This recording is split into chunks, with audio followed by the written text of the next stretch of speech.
এই মুহূৰ্তত দিব লাইছো এটা গুৰুত্বপূৰ্ণ খবৰ। পাটগাঁও টোলগেট বন্ধৰ দাবীত উত্তাল প্ৰতিবাদ। স্থানীয় ড্ৰাইভাৰ সন্থাৰ প্ৰতিবাদ পাটগাঁও টোলগেটত।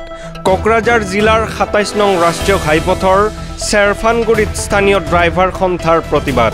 উল্লেখযোগ্য যে পাটগাঁও টোলগেটৰ বাবে স্থানীয় প্ৰায় ৫ শতাধিক ড্ৰাইভাৰে গাড়ী চলাচল বন্ধ কৰি আজি টোলগেটত একগোট হৈ প্ৰতিবাদ জনায়।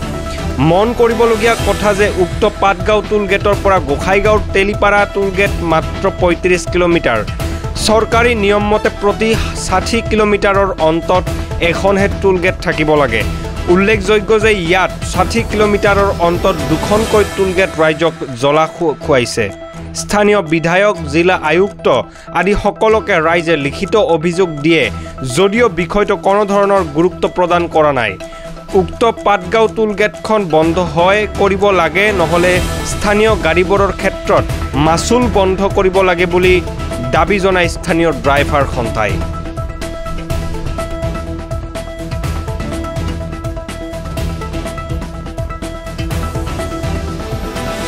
আমি পাটগাঁও টোল গেটত আছো। কি অসুবিধা হৈছে? অসুবিধাটো আমাৰ হৈছে এইটোই, আমাৰ এটা ডিষ্ট্ৰিক্টত দুটা টোল গেট হৈ আছে। আমাৰ সেইটো নামানে, আমি এইটো কিবাৰ কাৰণেও নামানে, আমাৰ এইটো পইচা দিবই নোৱাৰে। আমি লোকেলৰ গাড়ী এইটো মানে এতিয়া মানে এই দুখন টোল গেটত কিমান ডিষ্টেন্স? দুখন টোল গেটত আমাৰ 30 কিলোমিটাৰ বা 32 কিলোমিটাৰ এবাভ ডিষ্টেন্স। এইটো আমি মানিব নোৱাৰে। আমি বিচাৰে যে এইটো টোল গেটটো উঠাব লাগে। আজি যে আপোনালোকে ইয়াত ভোট পাইছে,